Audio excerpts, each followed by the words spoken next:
Flica 2013, Festa Literária Internacional de Cachoeira, terceira edição.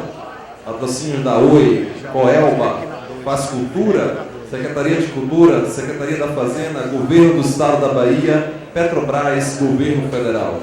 Apoio da FIEB-SESI, Prefeitura Municipal de Cachoeira, Estaleiro Enseadas do Paraguaçu, Secretaria da Educação, Bahia Tursa, Secretaria do Turismo, Governo da Bahia e Oi Futuro.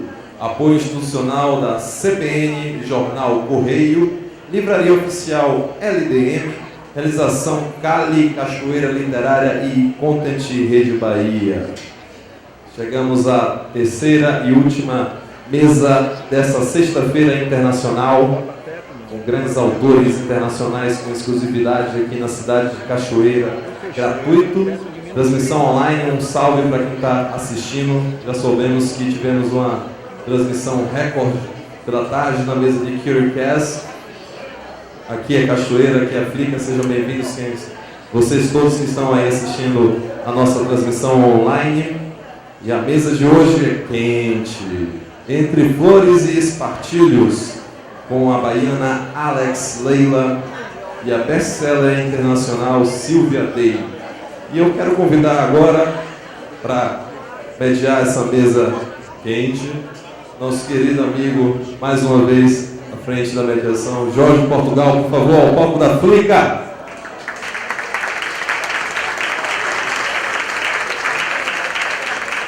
Boa noite.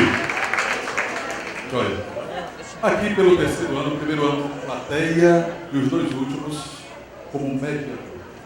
Já estou quase me tornando profissional disso. Bom, vocês ouviram a mesa de hoje, vai abordar o tema Entre Flores e Espartilhos. E foi também acrescentado por Rita que será uma mesa quente, não tenha dúvida disso, o tema em si, né? E as autoras passeiam por esse tema com muita competência. Só relembrando que não poderá haver pergunta de viva voz. Quem quiser fazer algum questionamento, redige a perguntinha e chama a moça ali, do lado que ela nos entrega, é a forma de participação. Para começar então, eu quero chamar professora de literatura, escritora baiana, de quem eu sou fã ardoroso, Alex Leila, por favor.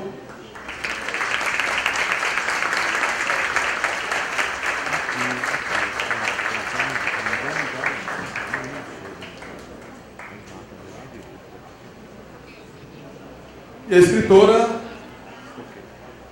presença internacional, né, nessa Flica, mais uma, Silvia Day, please, come here.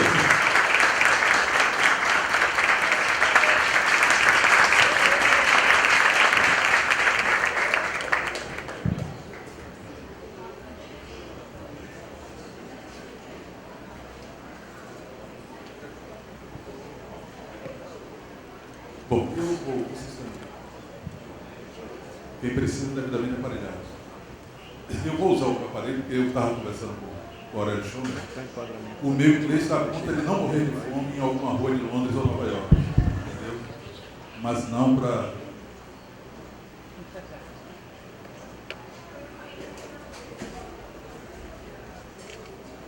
Aqui, não? Ok, vamos lá? Vamos. Perfeitamente.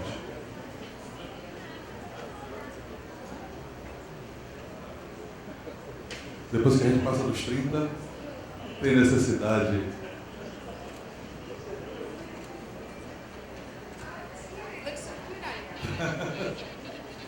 Você gostou? Vai?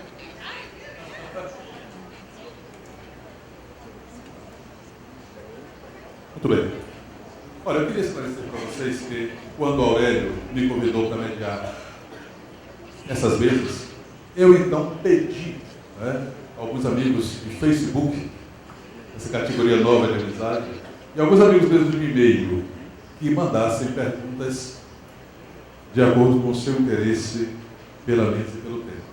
Então nós teremos aqui perguntas da produção, que foram feitas, né, como para todas as mesas, e perguntas minhas e dessas pessoas também, que estão me ajudando aqui a animar o debate. Muito bem. Primeira pergunta para a Silvia, nossa convidada, visitante. Você é uma escritora premiada. Seus livros fazem um enorme sucesso. Eles estão na lista de best-seller de mais de 20 países, inclusive no Brasil. Quais os pontos fortes você destacaria para explicar o arrebatamento que os seus livros produzem em tantas e tão diferentes pessoas em todo o mundo? Well, because I write erotic fiction, I think sometimes that people assume that people are reading my books because they have sex in them. And while there are some who do, the majority of people who read my novels do so because of the characters. In the case of the Crossfire series, which is probably what I'm best known for, we have two characters who are both childhood sexual abuse survivors. This is a pretty dark topic to address, and of course when you're mixing sex in with that, you have to be very careful in how you do it. But the main purpose of the novel, and the main purpose of all of my novels, is to tell a story about two people who manage to find the one person that they want to spend the rest of their life with. And yet they have to make huge changes to themselves as people in order to be worthy of the person that they're with, and also to address flaws that they have so that they can become a better person. And those sorts of struggles, the struggle to find somebody to love, the struggle to be a better person because you've fallen in love with somebody else and you feel that they deserve you to be a better person, are universal struggles, and we can all understand that and relate to it, and that's why I think my books are as popular as they are. Beleza. Joia. Alex, querida, olha só. Quais os aspectos ligados ao sexo e ao erotismo na sociedade brasileira que aparecem com mais frequência na sua obra? Bom, primeiro, boa noite. Eu quero agradecer a Aurélio pelo convite, a toda a produção da Flickr, agradecer a presença de vocês, dizer que é um prazer estar aqui com Jorge, Silvia, enfim, e vários outros escritores que eu já encontrei lá pelos bastidores. Bom, deixa eu retomar a pergunta. Quais os aspectos mais importantes do erotismo que aparece na minha literatura? Na sociedade brasileira. Na sociedade brasileira. Bom, a sociedade brasileira, dizem os teóricos e sexólogos, geralmente esses especialistas que a gente lê, que é uma sociedade que tem, vamos dizer assim, uma complexidade.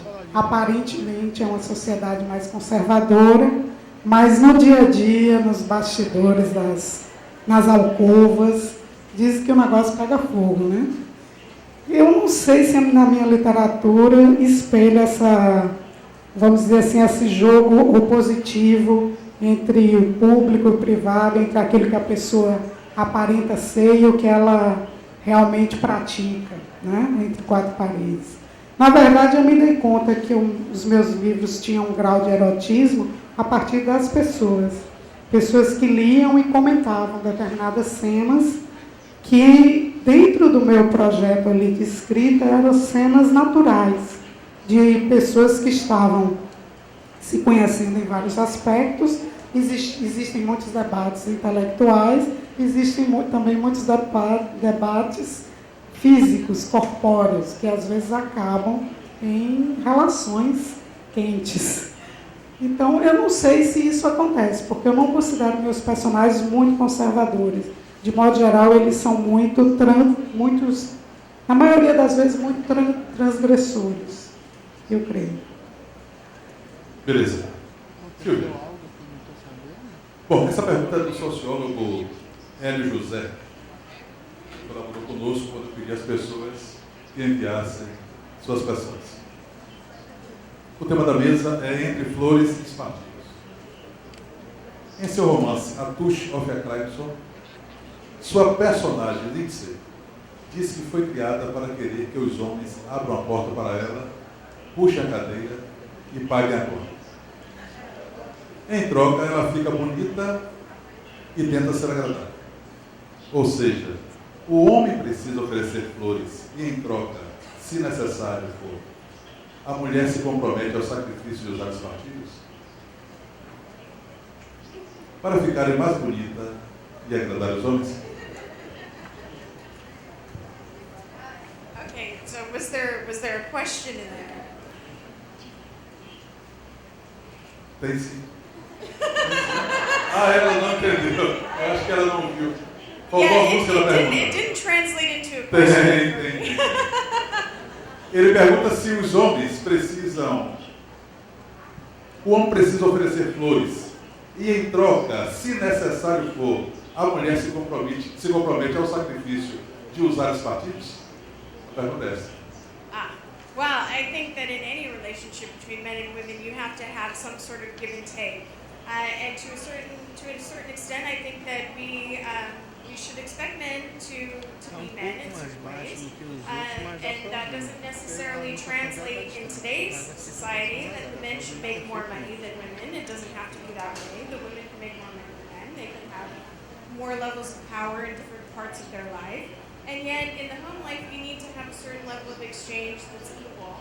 And opening doors for a woman should be something that all men should be doing. Pulling out a chair for a woman before she sits down, standing up before she sits at the table. These things are chivalrous. They also they denote a certain level of respect for the woman. And in return, the woman shows respect for her man in the ways that she does, which can be anything. Of course, in that particular book, for that heroine, the way she shows respect is, I will take the time to look really good when you haven't people yet. I will wear really nice lingerie underneath my clothes to surprise you when we get to that point.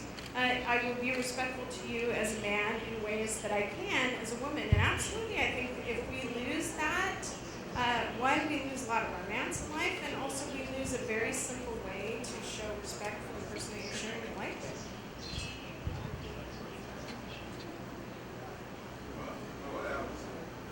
Tudo bem, pergunta da produção. Um diálogo do seu romance Primavera dos Ossos. Lá pelas tantas aparece naturalmente o substantivo palimpsesto.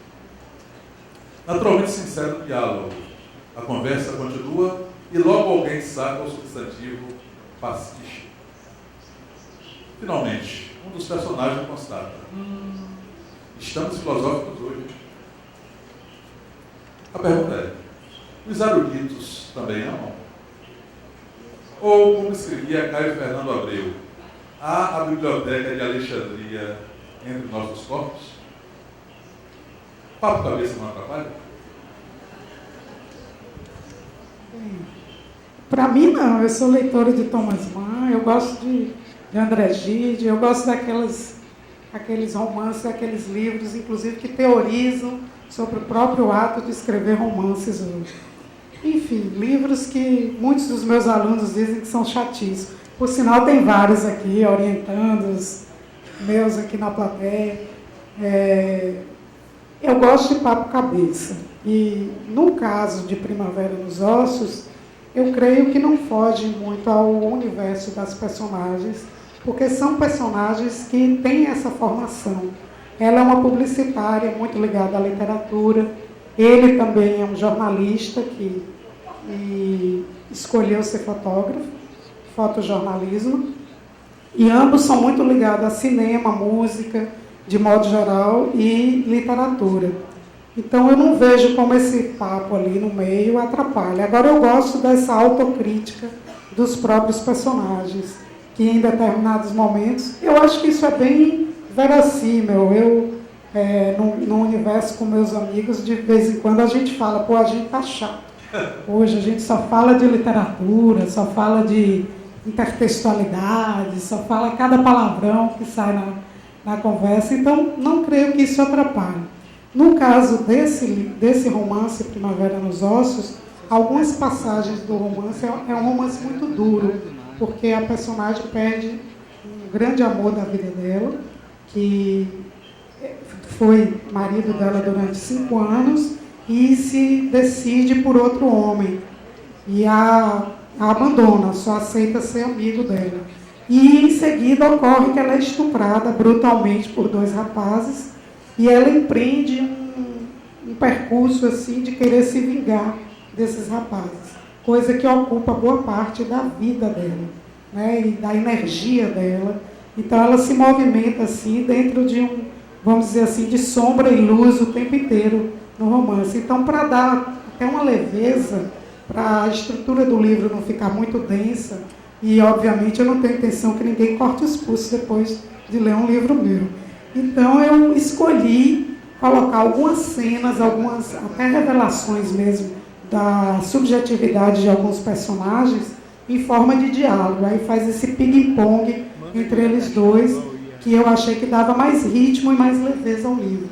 Então, em alguns momentos desses diálogos, as referências literárias de mundo, de cinema deles vão aparecer e vai haver esse diálogo. Eu acho que ficou natural, mas eu sou autora, né? Ok. Silvia, pergunta da produção. Você diz em seu site que é muito feliz por poder se dedicar integralmente à literatura.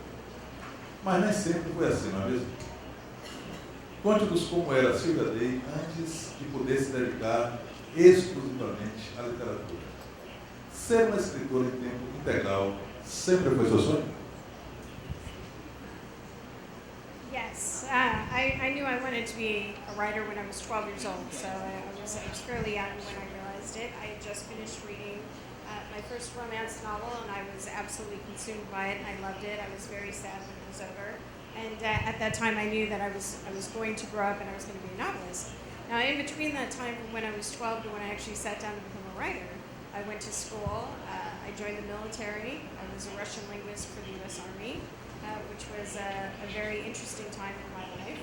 And it was always there, though, in the back of my head that when I got to the right point in my life, I was going to sit down and be consumed by writing, and that's exactly what happened. For the last 10 years, I've been writing nonstop, over 40 novels. So, yeah, it's been fun. But it's, people ask me all the time, how does somebody who was in the military end up writing? And it's like, well, the military was actually a detour from the 12-year-old girl who knew she wanted to be a writer to the woman who ended up sitting down and writing her book.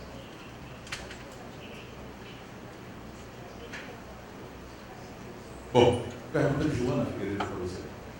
Entendeu? Ela é estudante de letras e sua leitora também. Quais as características da experiência sexual dos jovens brasileiros dos anos 80 e como isso se relaciona com seus livros? Bom, nos anos 80 eu acho que a experiência é uma experiência perpassada pelo medo, né? Os anos 80 é justamente o tempo em que eu estava descobrindo o sexo na minha vida. Nós somos uma geração assim, muito atormentada pelo fantasma da AIDS. Nós lemos muito os autores assim, mais libertinos, os autores que viveram a contracultura e que experimentaram de tudo e escreviam sobre isso, mas só que quando chegou para a gente já havia um vento, né? Devido ao pavor, ao pânico, e muitas vezes em função do desconhecimento que a gente tinha, pelo menos aqui no Brasil. No início, quando surgiu essa ideia da AIDS, era uma coisa muito assombrosa. Então, os anos 80 é um período assim, muito marcado por uma espécie de recuo que as gerações... Eu até abordo isso um pouco, coincidentemente, na minha tese de doutorado, porque eu trabalho com Caio Fernando Abreu e Renato Russo. E aí, para falar da geração de Renato Russo, eu tive que abordar os anos 80, Cazuza, uma série de...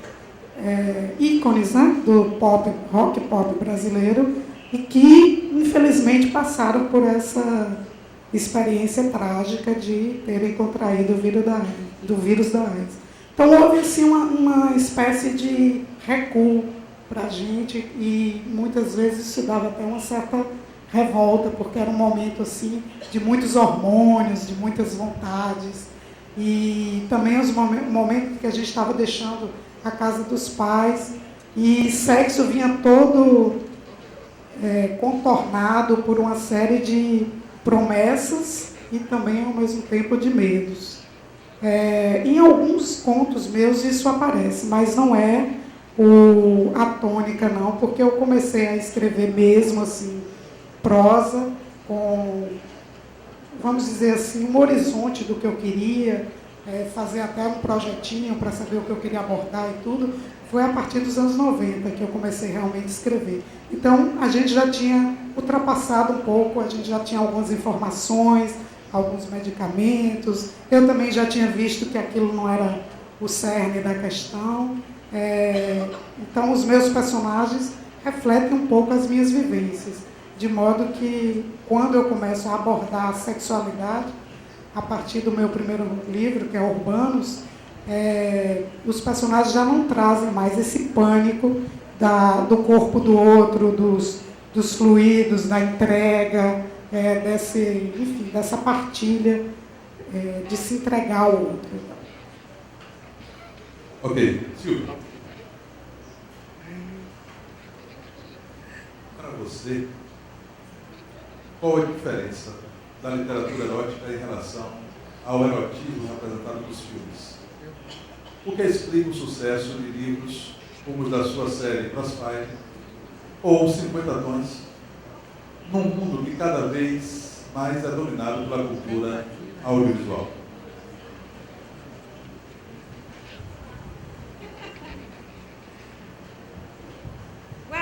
And that's a really good question. I'm glad you asked it because, of course, like the Crossfire series, which has over 12 million readers worldwide, and of course, 50 Shades has got something like 60 million. There's a lot of people who are reading novels now that were not reading novels even a year ago.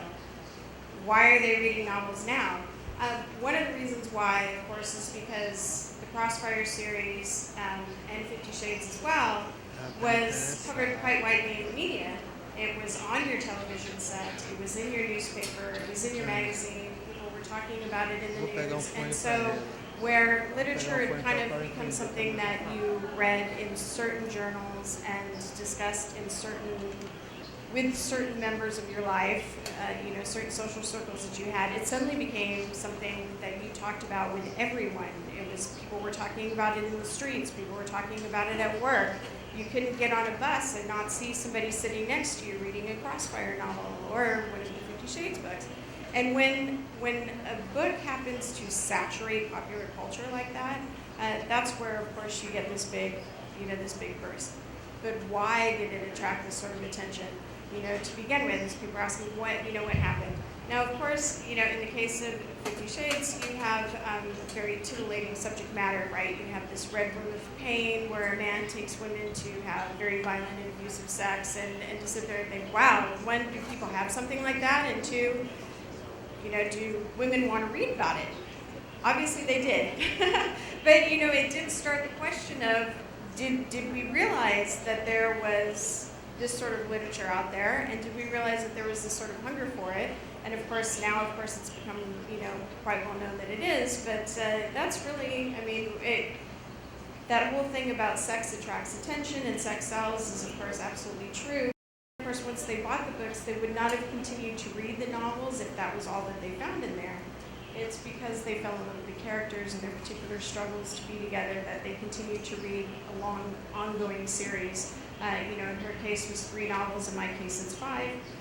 People are invested in these characters, but so it's kind of just one of those things. If toothpaste had gotten that sort of coverage in the newspaper and on television, you would all be brushing your teeth with the same toothpaste because you just want to know, why does everybody like this? And so really that's what happened with us. And thankfully, once they did buy the book with the sort of curiosity factor, they found that they loved it and they kept going. Ok, já temos alguma pergunta da plateia? Já tem alguém querendo saber alguma coisa, interferir, fazer uma bela população? Está chegando. Daqui a pouco eu quero também trazê-los para cá para essa conversa. João, como está ali? Eu estou ouvindo agora. Aí, João, tudo bem? Alex, olha, Alex, há uma pergunta aqui que eu vou para você, por uma leitora sua, não, pela produção. Mas antes de responder, eu quero saber se você concorda com ela. Vou fazer. Tudo bem. Você é doutor em literatura e dá aulas de literatura na UERJ. Você sabe, portanto, que grandes escritores como Machado de Assis e Eça de Queiroz eram machistas, talvez até misóginos. A tradição de misoginia na literatura e na filosofia deve condenar esses autores ao ostracismo? Não, claro que não, que horror. Olha, eu sou apaixonada por essa de Queiroz. Machado também, mas eu gosto mais dessa de Queiroz. Vão me matar depois, quando eu chegar na UFS e obrigar alguém a ler Machado e Assis, mas eu sou professora de literatura portuguesa, não é por acaso. Eu não sei, eu acho muito ligeiro esse raciocínio. Eles estavam imersos numa determinada época, numa determinada cultura, e mesmo as mulheres também podem deixar passar vieses, como é que eu poderia dizer? Passagens misóginas nos seus textos. Isso não está restrito ao fato do escritor ser homem. Um escritor negro pode ser racista no seu texto. Uma escritora do sexo feminino, quer dizer, escritora só pode ser do sexo feminino.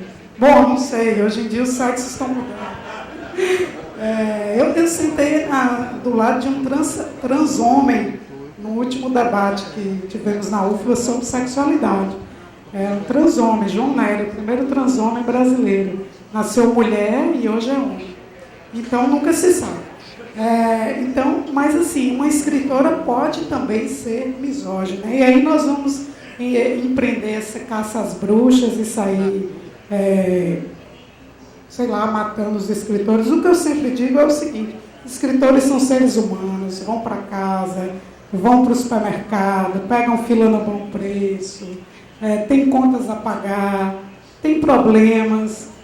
O que nós tentamos quando escrevemos é ultrapassar determinados problemas, transcender determinada materialidade, determinada pequenez. Isso não nos faz super-homens nem super-mulheres. Isso não tira da gente parte da nossa visão de mundo, da nossa ideologia, dos nossos preconceitos. Claro que a gente, como ser humano, tem que combater esses preconceitos. E eu acho que em muitos momentos há perfis assim, de mulheres maravilhosas nos dois autores. Não é porque aqui e ali nós temos uma escorregada que nós vamos banir, até porque nós vamos perder muito da literatura com com essa caça às bruxas. Eu estou vendo pessoas, inclusive, falando sobre reescrever as obras de Monteiro Lobato ou colocar uma tarja na capa seria uma orientação educacional para as novas gerações. Eu não sei até que ponto isso tem alguma pertinência. O mundo é difícil mesmo, as pessoas são preconceituosas, entendeu? E a gente tem que entender isso para poder combater e melhorar, vencer isso. E não esconder para debaixo do tapete. Agora vai criar o cânone dos autores politicamente corretos. Eu acho isso completamente sem sentido. Viva essa! Viva essa! Com certeza. Bom, vamos levantar um pouquinho agora a temperatura, aumentar um pouquinho a temperatura das perguntas. Para você, Silvio. Lendo algum livro da trilogia Crossfire, o brasileiro médio se descobre pudico, moralista. Conheço pouca gente aqui que fosse capaz de ler o que você escreve lá em voz alta. Muitos sequer admitiriam ter lido algo tão direto. No entanto, Crossfire faz um enorme sucesso entre nós.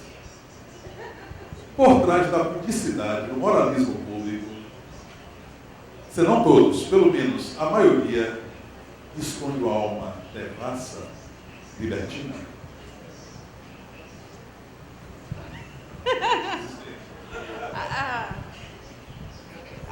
Are we all hiding? A secret dominatrix inside us? Is that kind of what the question is? Well, first I have to say, as far as reading the books in public, I don't know if you have seen Companhia das Letras did a video where they had some Brazilian men read passages of Crossfire. And if you haven't seen the video, it's on YouTube. It is absolutely hysterical. So, I urge you to look it up. It's very funny. They would get to passages and start blushing, and it was very, very fun. But of course, it's really great. Of course, we see people reading them on the bus. We see people reading them on the beach. We see them, some people are really not ashamed to read the books in public. I think part of that is because the covers are so innocuous. They're very tasteful. They have, a shoe on one and a diamond bracelet on another. So this is not something that you're embarrassed to be seen reading in public. Of course, when you have 12 million people who have already read the book, they know what you're reading. But you don't mind. And most people are pretty proud of it. I think we're all coming to a point in time where we're less bashful about reading about sex and talking about sex and thinking about sex, and we're all doing it. Our parents all did it, or else we wouldn't be here. So I think we are getting to a really good place where it's not something to be ashamed of anymore. But yeah, if you have a little naughty side, it's okay to keep that to yourself. You can do that. I won't tell anybody. Legal. Olha bem, pergunta agora da plateia. A plateia se manifestando. Meu nome é Joyce. Joyce, você quer apresentar-se? Joyce, está aqui na minha frente. Isso. Bom, meu nome é Joyce e eu gostaria de saber das autoras se o fato de serem mulheres atrapalhou o lançamento de alguns livros. E vocês são a favor da propagação gratuita de seus livros pela internet? Parabéns. Não, eu não tive nenhuma experiência assim que o fato de ser mulher especificamente tenha me tirado uma oportunidade. Pelo menos que eu tenha conhecimento, não. Mas, de modo geral, a gente ainda convive num país em que você tem 6, 7, 8 homens convidados para um evento literário e 2 ou 3 mulheres. Não estou falando da Flip. Mas, de modo geral, você tem antologias, geração 90, aí você tem 3 mulheres, 10 homens. Eu não sei qual o critério que foi usado para antologista. E também teríamos que fazer um estudo, pesquisar se realmente o fator sexo influenciou nessas escolhas. Eu acho que os homens aparecem de maneira geral. Eu sou muito entranhada, tenho uma tendência assim, a cuidar mais da minha vida acadêmica do que da literária. Então, meu marido, por exemplo, já foi em Flip, já foi em não sei quantos cantos, em não sei quantas antologias, porque ele chega e já vai falando com as pessoas. Não sei se tem isso também a ver, né? O fato de nós, mulheres, termos uma cultura mais de esperar ser abordada, enfim. Não estou dizendo que todas são assim, mas eu tenho uma tendência a ser mais quieta no meu canto, esperar que falem comigo. Inclusive, mandaram eu avisar aqui, que é o pessoal da LDM, que o meu livro, Chuva Secreta, está à venda aqui. Ué, não disse que não ia chegar? É só uma boa notícia, então. O editor disse que não ia chegar. Chegou, então. Então, o livro de contos, Chuva Secreta, também está à venda, junto com Primavera. Não sou tão inibida assim, hein? Já fiz meu merchandising. Pergunta foi para as duas. No, actually, I've had a lot more opportunities based on what I'm writing because I am a woman, because I write romance fiction and because I write erotic romance fiction. Being a woman has been very helpful to me in that regard. But I can say that women in general don't seem to get the same level of respect, which I think touches back on what she was saying. I do also get questions like, when are you going to write a real book? I've written 40 real books, actually, but, that doesn't have so much to do with the fact that I'm a woman as the fact that I write romance literature, which is, of course, not often held up to the same level, is considered lacking in some way when you compare it to something else, which I find really interesting when you look at most novels. It doesn't matter who writes it, a man or a woman, usually have some sort of romantic, at least some plot in there, because that is a struggle that we could root for. That's something that we can get behind. And of course, all of your popular movies have some sort of romance storyline in it, whether it's not whether it's considered a romantic movie or not, you know, there's always a thread of romance in everything, popular television shows, you know, but when you translate into a book, there's sort of a different, there's a double standard between literature and what we consider acceptable for literature versus what we consider for other forms of entertainment, which is really unfortunate because to me, a novel is just another delivery method of entertainment. It's the same thing as watching a television show. It's the same thing as going to a movie. It is a story that I'm telling you. I happen to tell it to you on a piece of paper versus something that you watch on the screen, but it's the same thing. Now, people can go and watch movies like The Hangover, and nobody says, why did you watch The Hangover? You should have watched that documentary on ducks and, you know, down in the South. But, you know, we don't say those sorts of things to people, but we will say, why are you reading that when you should be reading, you know, A Brief History of Time? I don't know why that is. I just don't listen to them. Ok. Alex. Longe de nós, meu amigo, todos têm que viver verdadeiramente, mas não sei. É um trecho de seu romance, Henrique. Você continua sem saber se todos vivem verdadeiramente ou ainda não encontrou a resposta? Isso é uma pergunta retórica, né? Não tem resposta. Pois é. É uma reflexão que o personagem Henrique faz sobre esse mundo de aparências, né? Em que as pessoas encenam papéis e acreditam que esses papéis sejam verdades. Eles, nesse trecho do romance, eles questionam muito uma espécie de estatuto, né? Que a aparência ganha de verdade. Então, há uma reflexão, assim, em forma de diálogo entre os dois. São personagens homossexuais, eles têm um caso e um deles morre. E o livro é um flashback desses últimos momentos em que o personagem fica em estado de coma. E eu li muito a respeito dos últimos momentos que ficam cristalizados na mente quando a pessoa sofre um acidente muito brusco do tipo que deixa em estado de coma. Então, eu aproveitei para escrever o livro todo dentro dessa perspectiva de ele vai lembrando da vida dele e lembra trechos de como ele conheceu o namorado, da infância. Não é assim também linear, ele vai pulando. Em alguns momentos, questões assim muito importantes, como essa questão da verdade, que é uma questão filosófica, né? O que é verdade, o que não é. A nossa época tende a relativizar tanto a forma da gente perguntar as coisas, quanto as respostas que a gente pode vir a ter delas. São sempre respostas muito precárias. Então eu digo que Henrique, lá precariamente, descobriu que ele vivia muito mais verdadeiramente que a maioria dos que o cercavam. Mas isso é precário. Só serve para Henrique. Bom, mais uma pergunta para até mandar em inglês. What do you think about the explosion of online pornography? Online pornography. Are we talking about like video pornography? Or social problem or good? Okay, wait, I lost that. Can you translate? Uma coisa boa. It depends. And then, we get into this kind of discussion, and I'm going to branch off a little bit because there's that term mommy porn, and I think you've probably heard of that, which they try to relate to literature.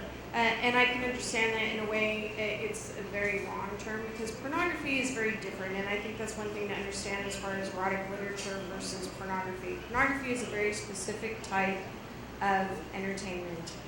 It is designed to arouse you and to get you to completion, and if it manages to do that, then it's done its job.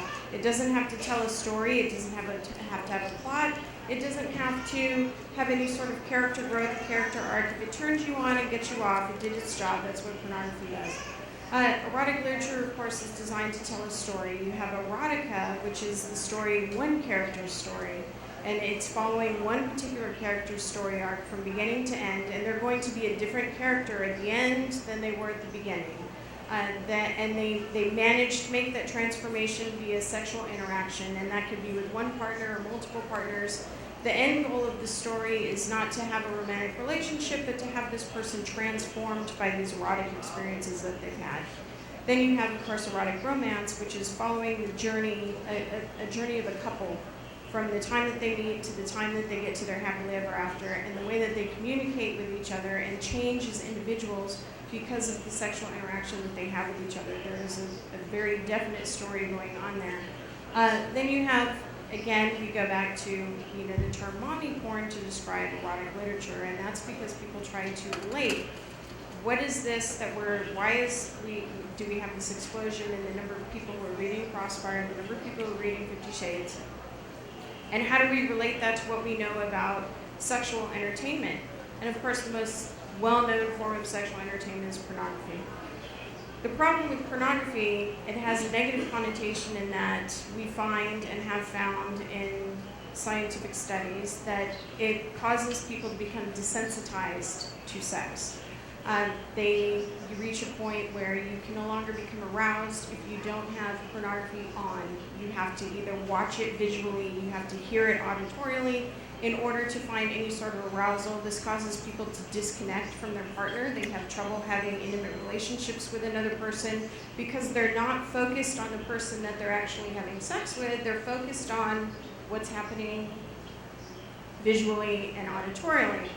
And that's become a huge problem for a lot of people. And people end up in therapy trying to get past this addiction, which it can become an addiction because, as with anything, once you become desensitized, you have to have more and more and more of it to get to the same level you were at before. So, a proliferation of online porn, unfortunately, can lead to these sorts of, negative results, which is, this addiction and disconnect from another person. That's extremely unfortunate. I don't think you can even fix that with having romantic porn, because you're still running into the issue of when you're reading it in a book, you're getting the full experience of their thoughts, their feelings, what's going on. You get that introspection, the self-doubt, the need to reach out for somebody, the need to communicate, the feelings of love and moving forward and feeling that connection with somebody that you can't really get across in a visual medium in the same way. So it's unfortunate, really I would say turn it off and pick up Crossfire. Maravilha, uma pergunta bem interessantíssima. Vocês colocam suas próprias experiências nas histórias dos seus livros? Alguma vivência, alguma experiência, e reticências. Eu que começo? Quer começar? Fica à vontade. Eu acho que isso é impossível de o autor fugir disso. Todo autor, eu vou dizer o óbvio, todo autor espelha um pouco da sua vivência nos textos. Existem autores mais, vamos dizer assim, que tem um projeto autoral mais explicitamente biográfico que outros. Eu acho que eu não poderia dizer que absolutamente tudo que está nos meus livros eu vivi. Eu nunca matei ninguém, por exemplo. Ainda mais da maneira como Luísa, personagem de Primavera nos Ossos, faz. Né? Eu estou escrevendo atualmente um romance sobre um personagem que é sádico. Estou pesquisando muito sobre o assunto e não é 50 tons não, viu, gente? O problema dele é muito mais, vamos dizer assim, ele é um sádico medieval, ele acredita ainda na luta entre bem e mal. O sadismo dele também se reveste um pouco de questões bastante metafísicas. Tem sexualidade também, obviamente, por isso que eu estou pesquisando também sobre o tema, também numa literatura sadomasoquista. Mas voltando à pergunta, eu não estou... Como é que seria o termo quando alguém tortura... Eu não estou torturando ninguém para saber como é ser sádico, mas eu estou imersa nesse universo. nesse momento. Leio tudo, entro em tudo que é site, reli uma série de autores que já são clássicos no assunto, teóricos também, e estou selecionando porque o perfil desse personagem é um perfil que eu considero muito complexo. Está me dando muito trabalho. E já está com mais de 400 páginas e eu não vejo como terminar esse romance. Isso é um desabafo.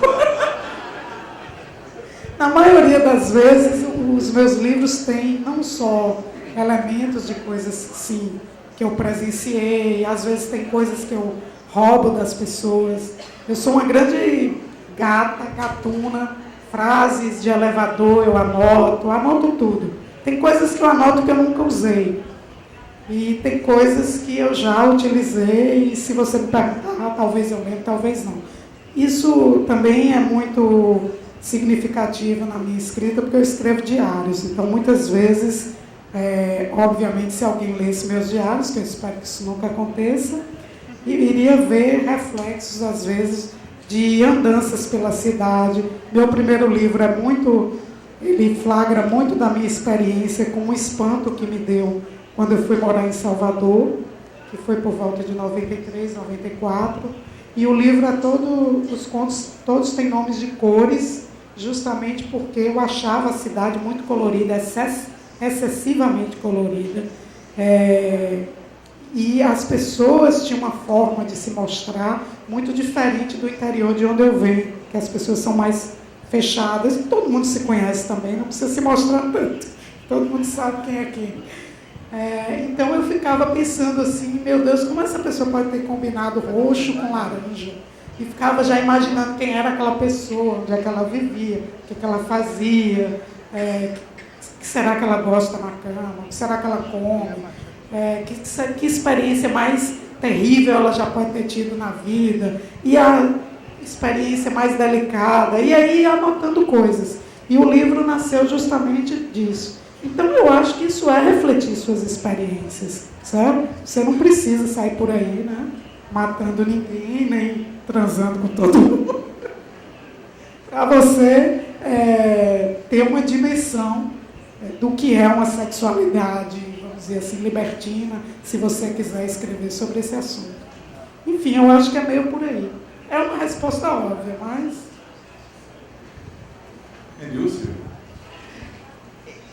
It's a common question for people who write any sort of erotic fiction is, do you actually do the things that you say in your book? I don't think they ask that to people who write murder mysteries. How many people did you kill before you were able to write that scene? It doesn't happen. Or else we have quite a number of very mass murderers out there. But, in my case, as far as actually answering the question of do I actually, try the things that are written in my book, I explain to people that I write fiction that includes one man, one woman, using the equipment that God gave them. I'm a mother of 2 children, so I know how that works. Ok. Alice, voltando agora às nossas. Além de escritora, você é professora de literatura comparada. Você poderia falar um pouco das correspondências e diferenças entre o erotismo brasileiro e o erotismo americano representado pela literatura? Nossa, isso aí é uma tese. Sim. Pergunta para o sociólogo. Eu não tenho tanta leitura sobre o erotismo da literatura norte-americana para poder falar assim. E o erotismo na literatura brasileira não é o meu tema, né? Não é assim um tema que eu tenho investigado. Eu só vou falar de impressões. O que eu vejo assim que poderia apimentar uma discussão sobre erotismo é que, como o nosso cinema, a nossa literatura brasileira também costuma misturar muito esse lado de erotismo com pornografia. Acho que Silvia falou um pouco sobre essa questão da diferença, que é muito sutil entre pornografia e erotismo. Sutil para teorizar, mas ela é clara para quem lê e para quem vê. Você vê um filme erótico e um filme pornográfico, imediatamente você sabe separar uma coisa da outra. Então, nessa questão de erotismo e pornografia, o olho é quem mais, não é à toa que muitos livros têm um olho na capa, né? Acho que eu me perdi um pouco. Não sei o fio da pergunta. Brasileiro e norte-americano. Não, eu sei que agora nós estamos vivendo um período em que as livrarias brasileiras estão muito cheias de livros eróticos. Não só escritos por mulheres, escritos por homens, escritos por...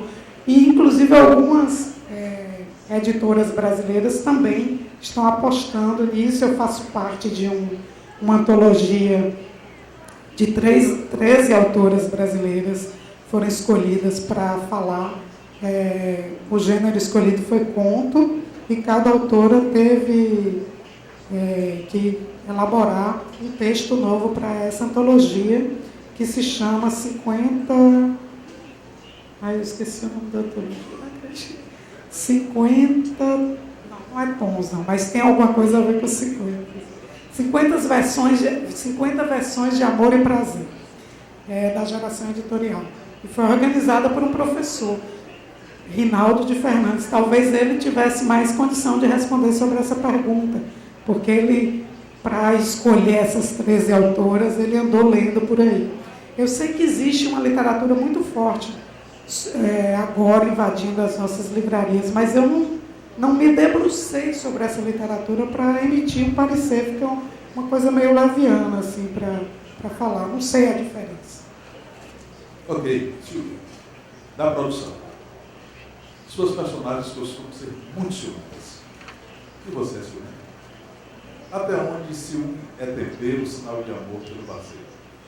E onde começa o ciúme doentio, obsessivo, que torna a mulher uma chata para o parceiro? E vice-versa para a Am I jealous? Yes, I have a tendency to be jealous. I'm very possessive of the things that are mine. And I think it's, for me, having read a lot of different novels, I found it very unbelievable for me when the female characters would not get jealous over things that would really set me off. I think jealousy is quite common to a lot of people. Of course, it's to varying degrees.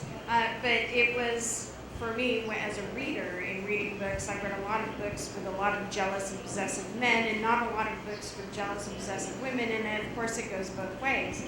At what point does it become, too much? Well, that's when your partner, reaches the point where it's too much, and that varies from couple to couple. Some couples are very happy being very jealous and possessive over each other, and that's the dynamic of their relationship, and it works for them. Then you have, other relationships where it gets to be way too much for the other person. And of course, something to consider about a person with jealousy is that it's spurred by a certain level of self-esteem issues and a lack of self-esteem that would cause you to have a small voice of doubt in your head that leads you to have that jealous nature, which of course makes the jealousy your problem, not their problem. Can they live with your problem? That's something that you have to actually discuss with your partner. But if it does reach the point where it becomes a sticking point in your relationship where you have to deal with it, then it's really your decision to either get some sort of help to reach the point where you're feeling more confident about yourself and less concerned about what it is that your partner is doing, or you're with the wrong partner. Muito bem, muitas pessoas que estão colaborando comigo, que mandaram perguntas, enfim, a quem eu pedi, não puderam vir, não estão aqui presentes, mas estão acompanhando pelo Ibaía, pela internet. Eu gostaria, onde é que eu estou aqui com a internet? É aqui? Então, Caetano Inácio, essa pergunta é a sua, para Alex. Como entender que Lolita, de Nabokov, seja um clássico da literatura, enquanto muitos livros que abordam o sexo tenham sido e ainda sejam alvo de preconceito e mesmo de censura? A diferença em termos morais e artísticos entre literatura erótica e literatura pornográfica ou obscena? Qual era o nome do livro? Lolita de Nabokov. Ah, sim. Lolita, eu acho que, inclusive, poderia ser enterrado pelos que considerarem o livro como é que eu poderia dizer, uma defesa da pedofilia, por exemplo. Que hoje em dia determinados temas não podem ser tocados sob pena do autor ser confundido com o personagem, com o pensamento, enfim, com a subjetividade do personagem. A gente já falou um pouquinho sobre esse tema, né?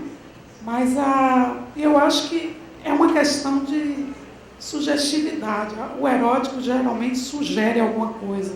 E o leitor, ele entra meio como coautor, ele é parceiro do escritor. Porque eu falo que a pessoa está com uma mini saia preta, vamos dizer assim, mas existem inúmeros formatos de mini saia preta e o leitor vai compor uma mais curta, menos curta, enfim, um preto que brilha, um preto fosco. E o pornográfico ele é extremamente explícito. Você não tem muito papel na sua imaginação. É como se aquilo viesse, como é que eu posso dizer, já resolvido para você. Inclusive, é muito comum a pessoa estar vendo um vídeo pornográfico e fazer outra coisa no meio do... Quer dizer, você coloca um vídeo e vai transar e esquece o vídeo. Enquanto que, geralmente, um filme erótico, ele te prende. Você quer saber o que vai acontecer ali, você fica envolvido. E vai transar depois, obviamente. Eu não sei, eu tenho uma tendência a gostar mais do erotismo do que do pornográfico. O pornográfico, de certa forma, me cansa. Aquelas imagens ficam assim, como se fossem saturadas mesmo, sabe? E não tem nenhum tipo de complexidade. O erotismo, de modo geral, existe uma complexidade. Você participa de determinadas nuances do desejo do personagem. É como se aquele sexo que vai acontecer em algum momento, ele viesse em camadas. Já o pornográfico, ele é raso, ele como é que eu posso dizer? Ele é explícito mesmo. Acho que é uma coisa que a gente pode diferenciar. Eu disse que teorizar é difícil. Agora, pegue uma cena de perdas e danos com Juliette Binoche transando com Jeremy Irons perto de uma igreja em Paris. É Paris? Acho que é Paris. E pegue um vídeo pornográfico qualquer, que você vai ver que a diferença é crucial, né? No início da conversa, pornográfico não tem nem o diretor dos créditos. Tem nem o nome do diretor dos créditos. Já começa, eu lhe mando essa primeira possibilidade. Para você, minha querida, você escreve sobre erotismo e a mulher. Na sua opinião, existem formas de abordar o sexo e o amor que somente uma mulher poderia saber e sentir?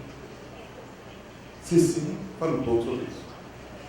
Pergunta de nosso internauta. Do I feel that women approach sex in a different way than men do, or have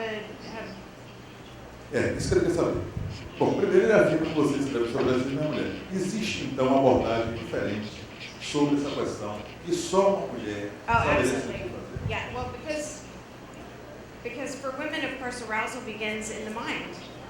For us, in order to become aroused, you have to really... Seduction and atmosphere is very important for a woman. You cannot just walk up to a woman and say, I want to have sex right now, and expect her to be ready to go. You need to warm us up a little bit. And that is not just physical, it's very cerebral for us. A really passionate relationship, often if you'll ask them, you'll find that the seduction is almost nonstop.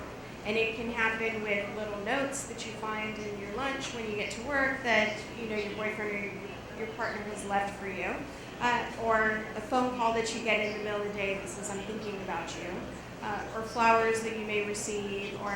So by the time you get home from work, you've been sort of primed all day long to come home and be excited to see your partner and ready to have that sort of sexual experience with them. Men are a little bit different. You can walk up to a guy and say, I would like to have sex now. And they can say, yes, okay, let's go. And they're ready to go, which is really lovely for them. For us, it takes a little bit of work, but, and that's really, I think, something that gets a little bit lost. It's one of the reasons why I get a lot of email from readers that say that reading the Crossfire series has improved their romantic relationship, has improved their sex lives. because the novel can act as that mental foreplay that precedes the actual act and can lead to the point where they're aroused and ready to have that sort of experience with their partner. It is unique to women to have that need to be cerebrally aroused, to be romanticized in that way. And really that's the key to attracting women is to seduce them. We need to be seduced in a much more forthright manner, I think, than men do.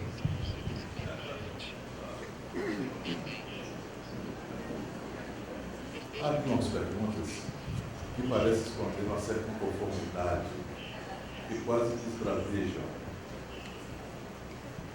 Essa, por exemplo.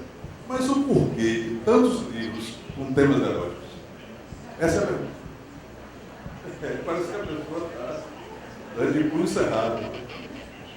Vocês querem responder ou se escutam? Agora, nesse exato momento? Sim, ou quero deixar para depois?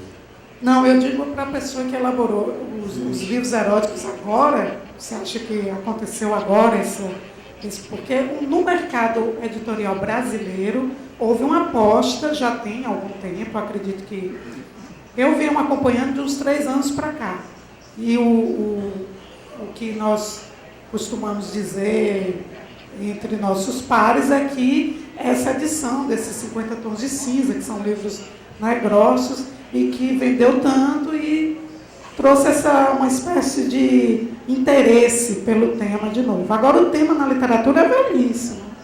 Ele existe desde que a literatura existe. Safo já tinha cantadas eróticas nos seus poucos versos que restaram para a gente, né? Porque boa parte foi perdido, mas a literatura sempre trouxe, porque o sexo a sexualidade faz parte da vivência humana. Seria o mesmo que você perguntar por que tantos livros sobre o olhar, por que tantos livros falam sobre o amor.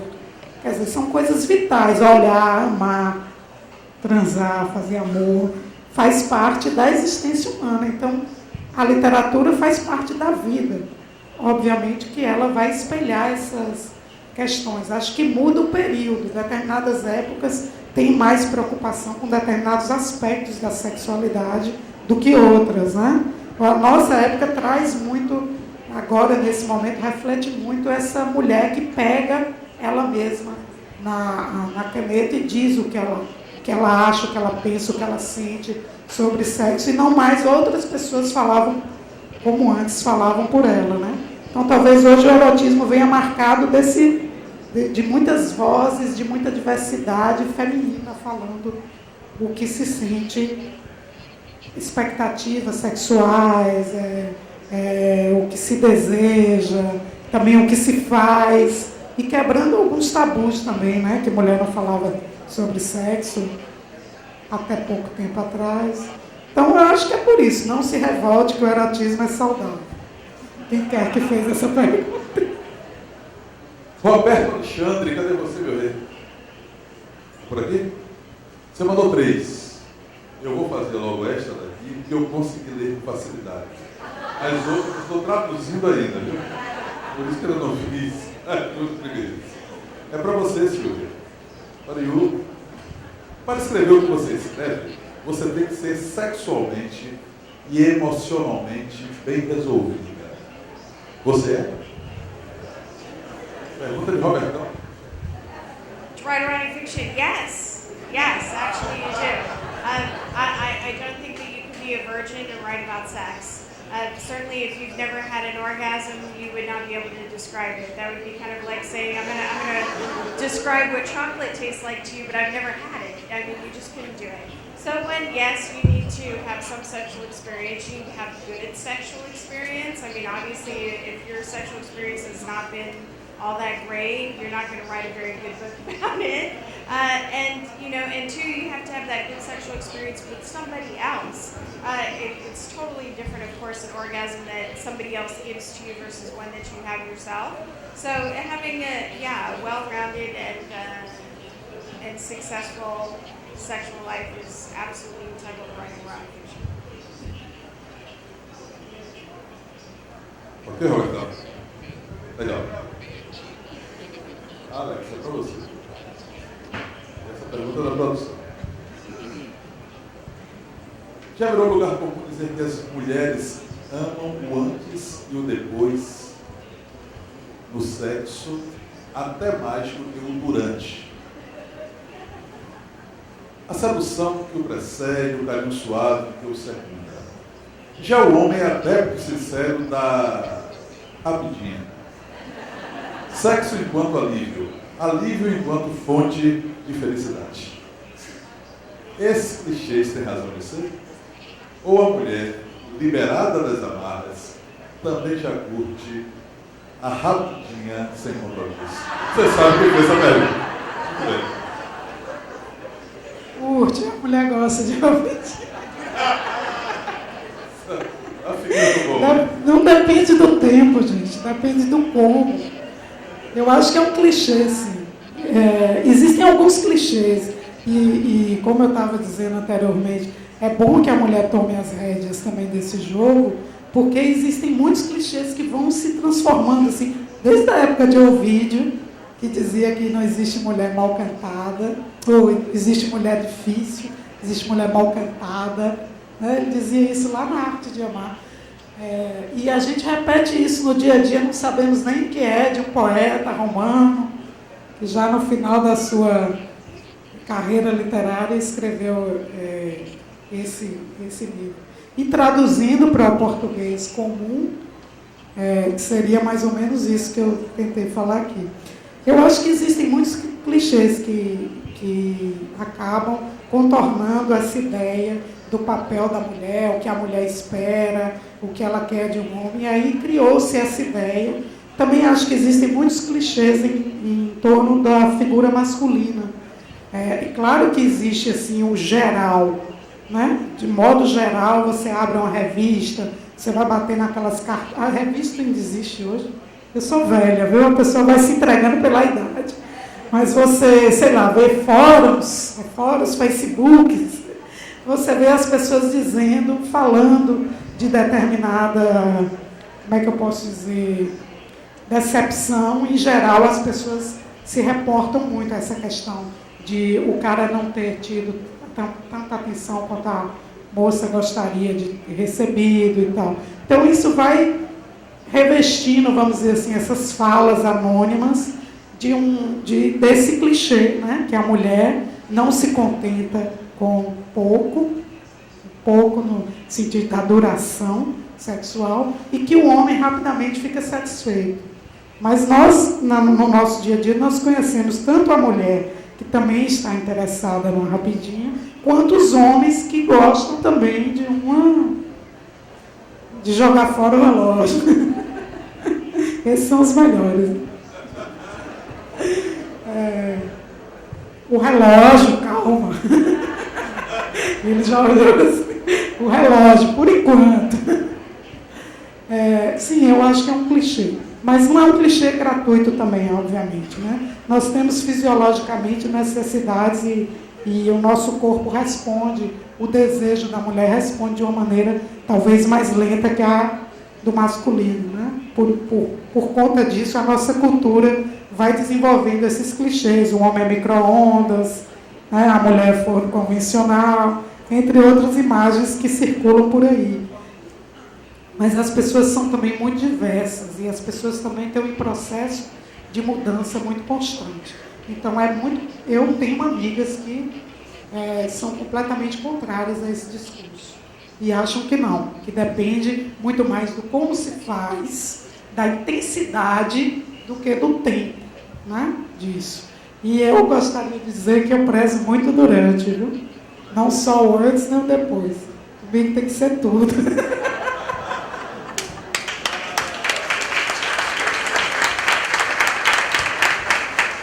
Silvia, a pergunta da plateia. Se o autor ou autora quiser, se identifique, mas eu vou mandar. Você acredita que seus livros influenciam as pessoas a experimentarem novas coisas entre quatro paredes? Caso sim, essa é a sua intenção? No, it's not my intention, but yes, that actually happens quite a bit. I hear from a lot of couples where either the husband or the wife will say that they're reading a particular scene in the book, and they'll pass the book over to them and say, read this. And then after their partner reads it, they'll say, now let's try that. And it opens the door to having communication about something different and to try something new, which I think is really lovely. I'm not trying to write a sex manual at the time that I'm writing my books. I'm just trying to tell a love story that happens to include people who usually have a hard time discussing things verbally. They're usually very closed off. So the way that they communicate with each other most effectively is through sexual interaction. That's how they say, I love you. That's how they say, I'm mad at you. That's how they say, I'm feeling possessive. So each one of those scenes is moving the characters forward because they're communicating through it. So that's what I'm focusing on when I'm writing it. It happens to be a side effect of that it helps people to find and experiment with different things in their sexual lives. And I don't mind that at all. I think that's great. Bom, há uma questão aqui também que ele responde esses punhos cerrados, mas com veleidades filosóficas. Por que o problema em falar de sexo? Se todos fazem ou irão fazer sexo em algum momento da vida.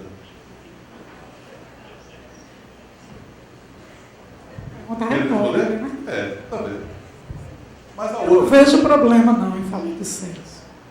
Eu vejo que as pessoas aqui investem nessa ideia de problema e vão pegar livros que tenham isso um pouquinho mais ou um pouquinho menos, porque todo livro vai ter em algum momento pelo menos uma informação se aquele ser humano, né? Ou se ele é um poste, aí realmente fica difícil. Você escrever um personagem poste que nem desejo sente, ele pode até não ter uma vida sexual ativa, mas desejos, na mente nós somos terríveis, né? Fazemos coisas aqui. Eu não gostaria de ser um anjo, por exemplo, e saber o que é que vocês estão pensando aí, inclusive de nós, né? Olhando aí, pensando aí. Agora, eu vou pedir encarecidamente a vocês que quando elaborarem uma pergunta mais longa, que o façam em letra de fogo. Pode ser? Aqui é uma pergunta que é quase uma tese. Né? Muito bem. Eu vou ler a primeira parte. Eu vou ler a primeira parte, depois eu leio a segunda. Meu amor, olha bem, eu fui proibido terminantemente pelo curador de não deixar que as pessoas façam perguntas para voz. Aí, se eu abrir o precedente, entendeu? As outras pessoas também terão o direito de fazer viva voz. E a primeira coisa que Aurélio me disse quando eu pisei ali foi: pelo amor de Deus, não deixe fazer pergunta de viva voz. Mas para quem já corrigiu quase 1 milhão de redações em 35 anos, dá para quebrar o galho. Muito bem.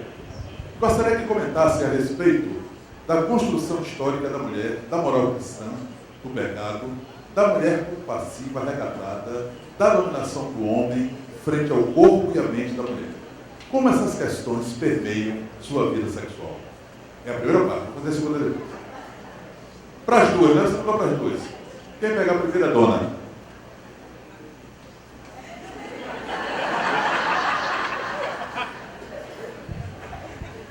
Okay, I'm trying to figure out what the whole question was there. We're talking about how religion impacts our view of sexuality. Is that what the question is?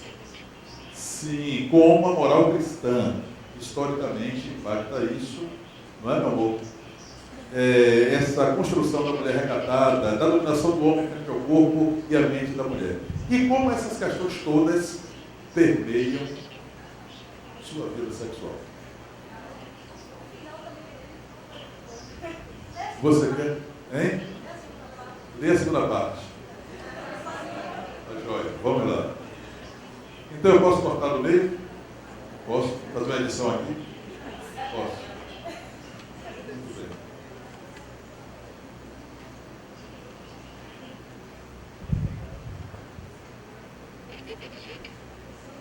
Agora você me complicou tudo, minha querida, porque eu estava seguro.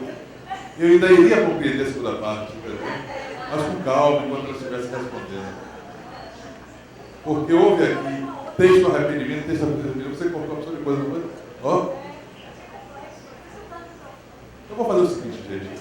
Vocês permitem que ela, e somente ela, não permita. Não permita. Já que eu comecei a pergunta, eu iria deixar que ela terminasse. Toma que o filho é teu. Entendeu? Mas eu vou fazer o seguinte. Já dá para responder a primeira parte? Dá para você? Acho que dá. para você dar. Como a moral cristã afeta a escrita, é isso? Vou repetir para Nossa, você, sim. vou repetir para você. Gostaria que você comentasse a respeito da construção histórica da mulher, da moral cristã do pecado, da mulher como passiva, recatada, da dominação do homem frente ao corpo e à mente da mulher. E como essas questões permeiam sua vida sexual. Sua, obviamente, da mulher. Claro. Bom, essa construção, todos nós eu acho que sabemos, né? É uma construção que vem sendo estudada já desde um tempo. Tem livros cruciais sobre esse assunto, como História das Mulheres. São 3 volumes, inclusive. Trabalhei um pouco quando fui bolsista de iniciação científica na UFBA. Agora, eu também estudei muita coisa a respeito do confronto entre religiões. Então, por mais que a gente compreenda, e é óbvio que o que ela está falando procede, a mulher foi, eu não me lembro os termos que ela utilizou, mas a mulher foi,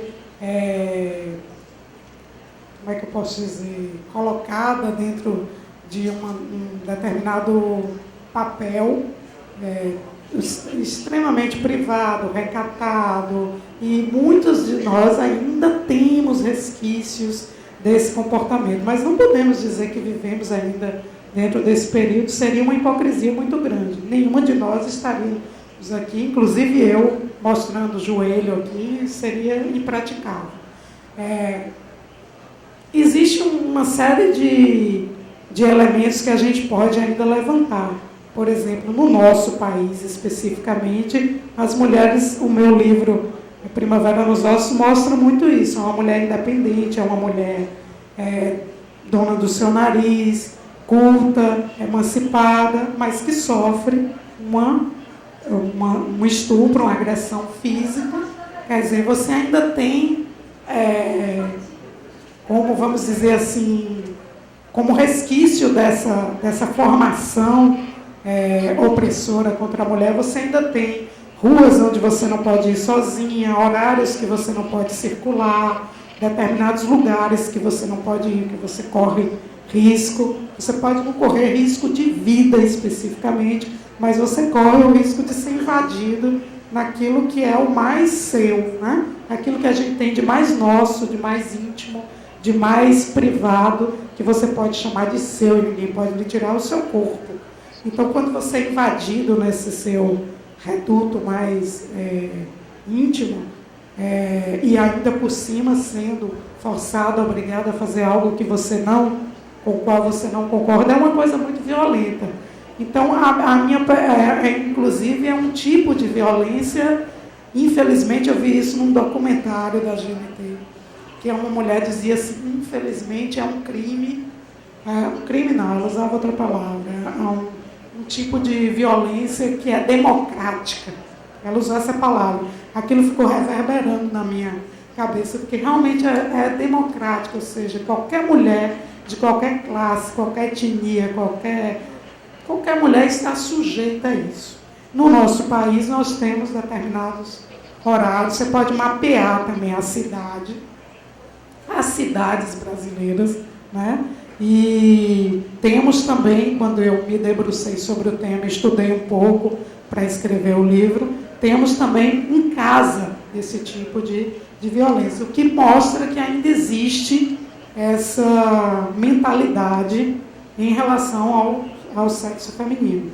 Agora, ainda assim, o cristianismo também tem elementos que ajudaram, vamos dizer assim, a mulher em alguns aspectos, que deram alguma visibilidade a ela e algum poder que outras religiões não permitiriam. Existem religiões hoje muito mais ferozes, muito mais cruéis em relação à sexualidade feminina do que as religiões cristãs, né? Que são várias. Acredito que ela tenha feito essa pergunta também mais dentro daquele poder que a Igreja Católica exerceu durante muito tempo, né? E que cerceou pelo menos a nossa sociedade, que descende, né, de uma cultura católica cristã. Legal, Alex. Bom, tem uma aqui agora, rapidinho, já que tocamos no assunto antes. E com uma ressalva. Roberto de novo dos braços do povo. Roberto Alexandre, entre parênteses, com uma letra melhor. Ele mandou me dizer. Para você, Silvia.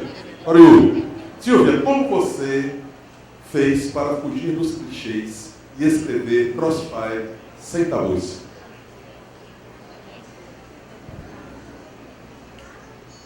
Well, there's a cliche and then there's a trope. And I'm not sure if there's actually a translation for what the trope is, but that's something that was typical for a particular genre of work. For a mystery noir novel, you'll probably have a detective. That's a trope that goes with that particular form of literature. And then you have romance, which has its own particular tropes that go with it. And sometimes those get confused. Somebody will say that something's a cliche when it's not a cliche. It just happens to be a trope or something that's expected for that particular genre. So for me, I don't. My heroes tend to follow a particular romance trope because that's the way that expectation is for readers of the genre to find when they're reading a novel that's marketed as being a romance novel or romance fiction in any sort of way. My heroines have a tendency to be non-tropic in that they are very independent, they're sexually aggressive, they're sexually experienced, they're very ambitious, they're working very hard in their individual careers, they are trying to be successful on all levels, and finding a man is not the ultimate goal in their life. Finding the right man just happens to be like finding a new pair of shoes. It's really great when it happens, but they're not really going to go out of their way and look for it. And why I write women like that is because it's important for me as a reader and also as the writer to respect the characters in my books. That goes for both the men and the women. They have to be women that I would want to be friends with. They have to be men that I'd want to date. I have to actually have this really strong connection with them. And for me personally, most of my women friends are business women. They're very successful in what they do. They're very confident in their sexuality. They know what they want. They don't have any trouble talking about it. They're very, confident and aggressive in the way they present themselves in both their business lives and their personal lives and their friendships. Those are the type of women that I'm attracted to as friends, and of course those are the type of women that I end up writing about.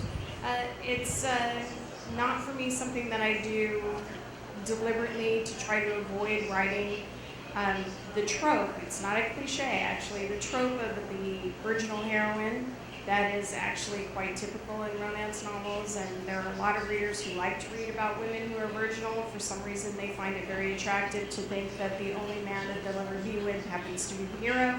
For me, it's not something that I really enjoy writing or reading about, so I don't happen to write those. So it's not done deliberately, it's more done as a personal preference of mine that then translates over into the books. Ok, Roberto. Joia. Agora tem uma que também vai elevar um bocadinho a temperatura das perguntas. Para as duas, olha que legal. Após vocês escreverem sobre os livros, as páginas, enfim, ou até mesmo durante os períodos, vocês se excitam? Pergunta de Ana. Yes, of course. Yeah. And I cry during the really sad scenes. I laugh during the happy scenes. I mean, if I'm not feeling that emotional connection to the story, I can't expect you to. If I'm writing a sex scene and I'm not getting aroused, then I'm doing something wrong. And I need to fix whatever it is. But I mean, absolutely, yeah. I'm laughing, I'm crying, I'm getting excited all at the same time as the characters are. Pergunta para as duas. Me too.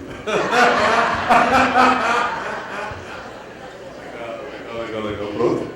A silagônica ou mais uma tese? Não, eu me envolvo muito com o que eu escrevo. De modo geral, quando eu escrevo uma cena sexual, há um envolvimento físico, há um envolvimento psicológico e há extensões também, geralmente, na vida Foi meu marido que fez essa pergunta. Não, é você. Foi, não. Tá assinada? Não, eu disse que não. Já clicou de lá. Está assinado. A Alana fez a pergunta. Cadê a Alana? Quer se apresentar, Alana? A Alana está aqui, ó, do lado, só danada. Silvia, você seria o extremo da Stephanie Meyer? O não sexo ou o sexo dentro do casamento?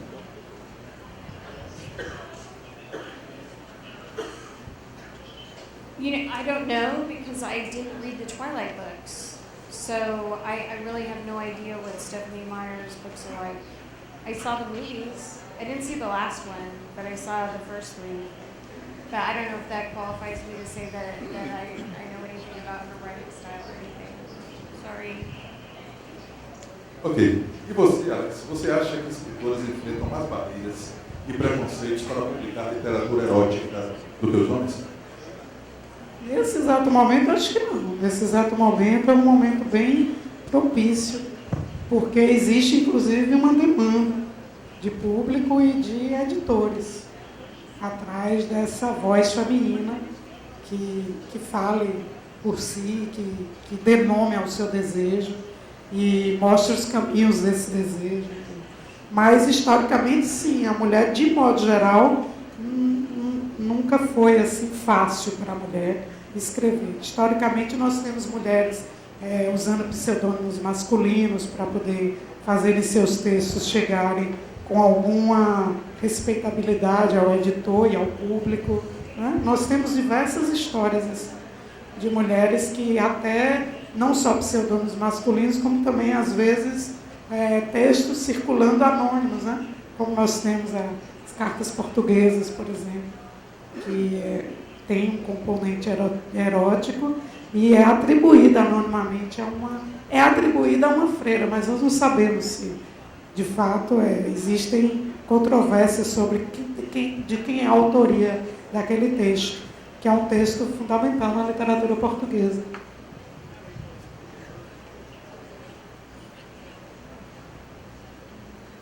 Roberto, você vai terminar tendo que ter um crachá, entendeu? Pela quantidade de perguntas que você me mandou. Você sozinho, entendeu?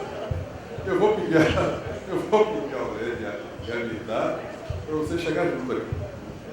Beleza. Agora eu vou fazer uma outra, viu, Roberto? Vocês esperam um carinho. E Carol e Vanessa, cadê vocês? Estão aqui. No quarto livro, leitoras de Silvia, inclusive, no quarto livro da série Crossfire, o quarto livro será narrado pelo personagem masculino Gideon. Como é pensar como um homem? Pergunta essa, né? Teremos o quarto livro mais caliente ainda?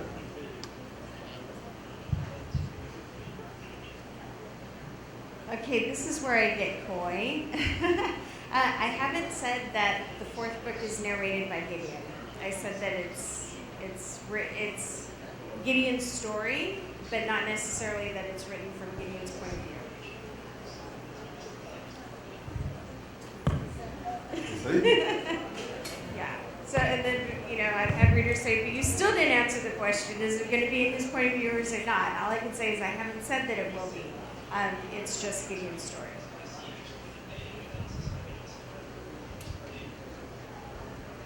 Pegando o gancho da frase de Ovídio, você acha que toda mulher deixa se seduzir somente por uma cantada que chega até a ser chula?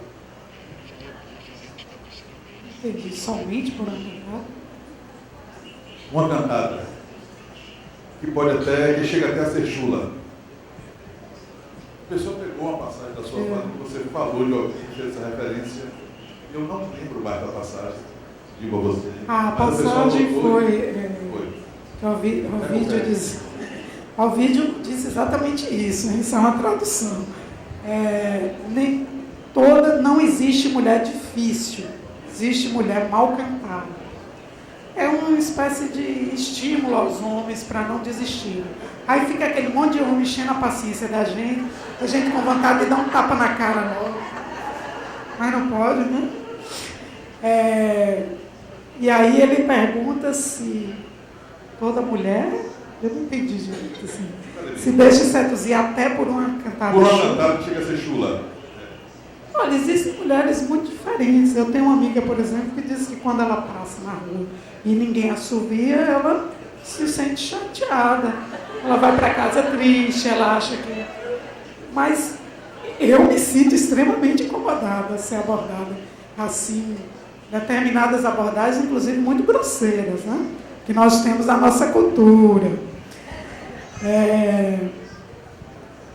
Não sei como responder essa pergunta. As mulheres, sim, se deixam seduzir por diversos tipos de cantada. Eu não me deixaria seduzir por uma cantada chula. Já recebi várias. E também nunca dei nenhuma. Eu também já dei algumas cantadas, mas nenhuma foi chula, não.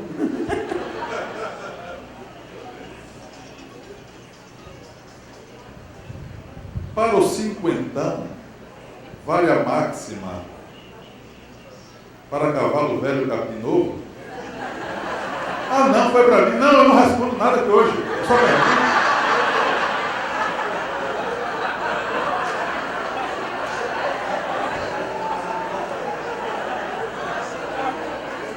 Que pegadinha, tá vendo, seu Domingos? Não, me excuse de responder depois, se você quiser, entendeu? Lá fora eu dou essa resposta. Mas aqui não, aqui eu estou a fim de fazer mais uma pergunta da Lavra de Roberto. Polêmica por polêmica. Vocês já foram julgados negativamente por escrever sobre sexo? Tem um exemplo ou conta um caso para as duas? Já foram julgadas negativamente por escrever sobre sexo? Olha, sobre sexo especificamente não, mas o meu primeiro livro, ele foi fruto de um prêmio da Braskem, que existia até pouco tempo e premiava autores iniciantes. A premiação era justamente a publicação do livro e o lançamento desse livro, uma noite grandiosa, aparecíamos em tudo que era jornal. Infelizmente o prêmio acabou, mas revelou alguns autores baianos. Eu soube, isso é uma coisa que eu não vou dizer o nome das pessoas, mas eu soube por uma pessoa que estava envolvida no dia da decisão do júri, que um dos jurados falou: eu não vou votar nesse livro. Os livros são enviados com pseudônimo, então a pessoa não tem como saber a autoria. Mas um dos jurados disse: eu não vou votar nesse livro porque só fala de viado. Tinha 2 ou 3 contos com personagens homossexuais. E eu fiquei estarrecida que a pessoa, só porque 2 ou 3 contos, o livro deve ter... Eu estou morrendo de frio, viu, gente? Por isso que eu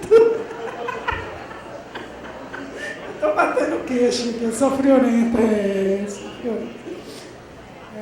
Então, me disseram isso, eu não sei se procede, mas eu achei triste que uma pessoa, inclusive, convidada para ler literatura, julgar textos literários, tenha tido esse tipo de... Porque se você acha que pelo tema você deve cercear um texto literário, é porque ou você não tem nada a ver com literatura, né? Ou então você realmente não tem maturidade ainda suficiente para colocar um pouco suas crenças, suas questões de lado e perceber o outro, porque a literatura é justamente isso. É um exercício de você olhar e conhecer outros mundos, outras percepções, né? Então eu soube disso, mas eu não sei se é verdade. De certa forma é sexualidade, né? Porque a pessoa cortou os textos pelos rapazes serem homossexuais. Mas eu estou com a pergunta aqui queimando na minha mão. Estou aqui pensando, faço ou não faço? Leio ou não leio? O que vocês acham? Hein? Olha, é melhor aumentar a temperatura, entendeu? Deixar o ambiente mais frio, porque o negócio está esquentando aqui. Mas tem gente que está saindo aqui.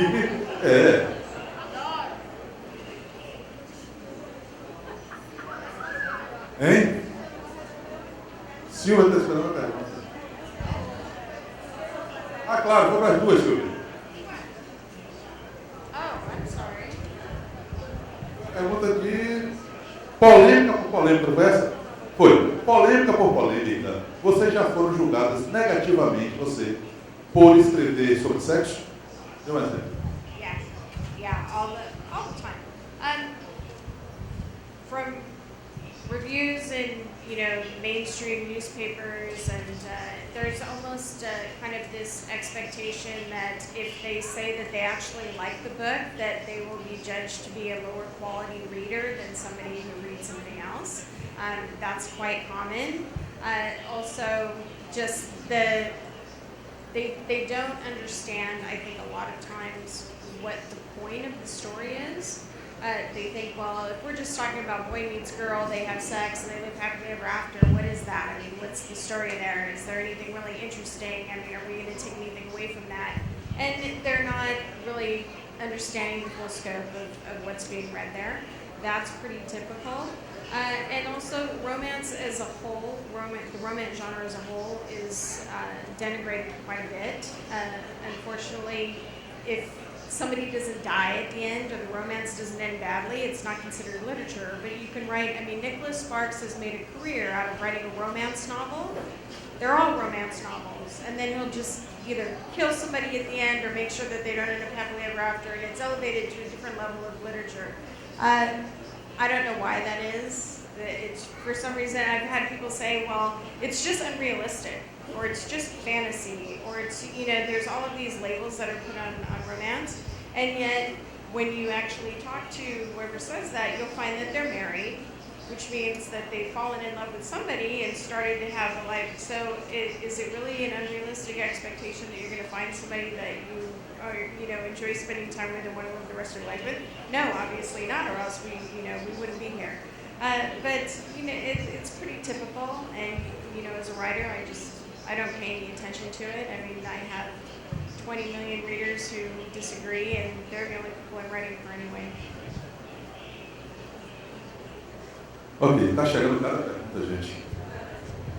Tá ficando sério o negócio. Bom, da produção, isso pra você. Da produção, são danados. Esse cara é danado. Alex, você certamente conhece algo da obra do Marquês de Sade. Em sua própria obra, você aborda o tema do estupro. Totalmente vivido erótico fetichista, com algo de sadomasoquista de violação. Seria simplesmente por sentimento? Entre dois dos princípios, às vezes, não rola parar a excitação para perguntar se pode continuar, não é? E quando houver o problema do não, que quer dizer sim? Profunda essa pergunta. Esse cara não é brinquedo. Na verdade, são mais de 5 perguntas, vocês viram ali, né? Depois que eu começar devagar aqui, vocês dão um desconto, porque são umas 5 perguntas. A primeira que eu detectei aí foi a leitura do Marquês de Sade. Isso. Por coincidência, eu reli recentemente o Marquês de Sade para essas pesquisas que eu tenho feito para esse personagem novo que eu estou escrevendo, que, como eu falei, já tem 400 páginas e eu não consigo terminar. E eu não gosto do Marquês de Sade. Enquanto leitora, eu não gosto, inclusive acho muito chato. Não consigo, as pessoas consideram que é um texto erótico, não consigo sentir nenhum tipo de excitação com aquele texto dele. Mas, enfim, reconheço que ele teve sua importância histórica. E a pergunta quer saber a diferença entre sadismo e fetichismo. Não é isso? Primeira parte. Primeira parte. Bom, gente, o fetichismo é um tipo de relação que a pessoa tem com o sexo que envolve apetrechos, envolve elementos. Pode ser meia, pode ser os pés da pessoa que você ama, enfim. Algo vem antes e algo é fundamental para a excitação e para a consumação do ato sexual. A pessoa é orientada por esse desejo de uma parte do corpo, de um determinado objeto, de um determinado ritual, e a gente chama isso de fetichismo. Pode ser roupa de couro, pode ser máscara, o que seja. Algemas de seda, não tem um livro assim? Algemas de seda, tem um livro com esse título que eu já vi nas livrarias. O sadismo é totalmente diferente. O sadismo parte do princípio que alguém tem que sentir dor para que outra pessoa sinta prazer. O sádico é aquele que sente prazer em machucar alguém, certo? Em provocar dor em alguém. Existe uma literatura enorme a respeito, tanto teórica quanto ficcional, sobre esse assunto. E não sei se eu sou a pessoa adequada para falar sobre a segunda parte. Eu acho que mesmo entre desconhecidos, as pessoas naquele momento que estão transando, elas são parceiras. Então, a cumplicidade tem que ser, seja entre um sádico e um masoquista, seja entre, sei lá, o fetichista, o que seja. A pessoa, naquele momento ali, ela tem uma parceria. Senão, ela compra um objeto, vai num sex shop, né? Compra uma boneca inflável, sei lá, e se ela não quer ter uma resposta, uma interação com outro ser humano, então ela se satisfaça sozinha. Não é isso? Então, eu acho que tem que haver sempre a consensualidade. Sobre essa questão do sim, do não dizer sim, bom, agora como eu estou PhD em sadomasoquismo, estou lendo horrores, eu vou dizer para vocês, as pessoas que têm esse tipo de prática sexual, elas combinam palavras que não tragam esse tipo de equívoco. Uma palavra que é não e ponto final. E ali tem que acabar aquela prática, aquela iniciativa. Eles chamam de sessão. Cenas e sessão. Sessão é a duração do ato sexual. E cena são os vários rituais que podem acontecer dentro de uma relação. Então aí a pessoa... vocês que leram 50 Tons de Cinza sabem que as pessoas usam sinal de trânsito, né? Mas pode-se usar qualquer palavra. Vermelho, cinza, verde, flica, e aí a pessoa para. Eu, por exemplo, quando começar a me sentir pressionada aqui, eu vou gritar flica. Vocês param. Ok, Silvia. Em seu site você classifica o texto sobre sexo em 4 categorias. Porn, erótica, erótico romance, sexo e romance. Nos fala um pouco mais sobre as distinções entre essas categorias. Se puder, nos dê exemplo. Pergunta da produção. Well, I actually already answered this question earlier when I broke down what porn is and what erotica is and erotic romance, and did actually kind of break that down.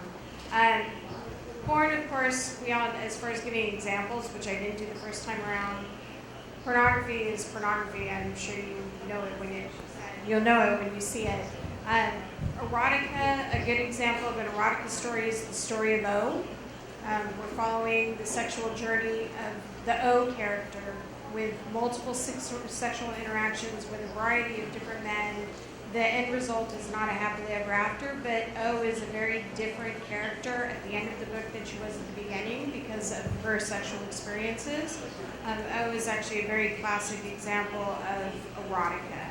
An example of an erotic romance would be my Crossfire series, where you have a couple that meet in the beginning and they're working, to get to their happily ever after.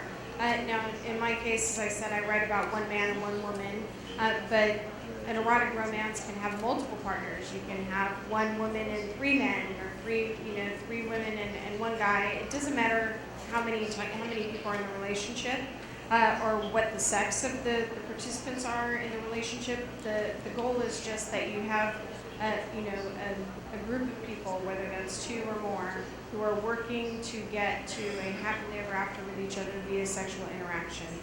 A sexy romance is any romance novel that you would pick up on the shelf, where you can take the sex scenes out of the book and the book still works. The story still works the way it is. The sex scenes are there to kind of show a little bit of intimacy between the 2 characters, but they're not really integral to the storyline. In erotic romance, those sex scenes are absolutely integral to the story. If you tried to pull those scenes out, the rest of the book wouldn't work. Who the character is before the scene and who the character is after the sex scene are very different. So if you pull that scene out, you'll go, wait a minute, what happened? he didn't used to like this, and now he's, talking about something that he wouldn't talk about before. Well, because that sex scene opened up a level of intimacy between those two characters that allowed him to be able to talk about something that he wasn't able to before. And that's just an example, but again, you couldn't pull that sex scene out and have the story work, because that, of course, is where that pivotal change happened. Bom, estamos chegando ao final. 2 horas de papo, não sentiu. É que esse tipo de tema geralmente faz o tempo voar. Eu brincava, na época do aprovado, eu dizia que quando a conversa é boa, o tempo voa. Mas há aqui um bilhete, peraí, ainda tem uma última pergunta, aquela que eu não fiz. Está queimando aqui na minha mão. Mas é o que eu tenho aqui, um bilhete não, um papelzinho, com umas inscrições meio enigmáticas para mim até agora. Sorteio. Sorteio do que, meu irmão? Vencedora de sorteio. A produção para você aqui. São livros? Ah, tá bom. Das 2 autoras. São os vencedores? Olha, vocês são vencedores. Rosane Cardoso, Wellington Silva, Brenda Argolo, Gilberto Lopes, Gabriela Sacramento, Antoni Edmundo, Paulo Fábio, Carlos Pereira, Miriam Lima, Larissa Fernandes. Hein? Ainda tem? Edmundo dos Reis Carvalho, Silvio Mota, Paulo Lobo. Então depois procura você, querido. Eles vão ligar, vocês vão ligar. Tá bom. Como nosso compromisso aqui foi não esconder nada, muito menos censurar qualquer coisa, entendeu? A pessoa pode me pegar lá fora se eu não publicar a sua pergunta. Para as 2. Enfim, parecia até que eu queria fechar o vídeo, deu ela. Enfim, depois de escrever esses contos eróticos, vocês praticam o ato da masturbação?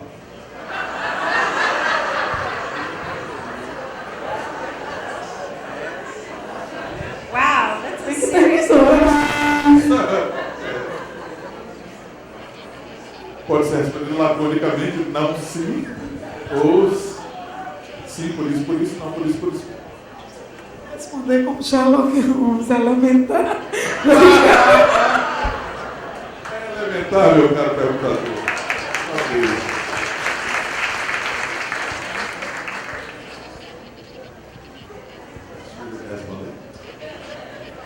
Sometimes. Ok, gente. Então, agradecer a presença e a participação de vocês. Entendeu? A participação de nossas 2 convidadas, Alex Leila, Silvia Reis. E marcamos um novo encontro para amanhã às 10 com uma nova mesa. Valeu e boa noite.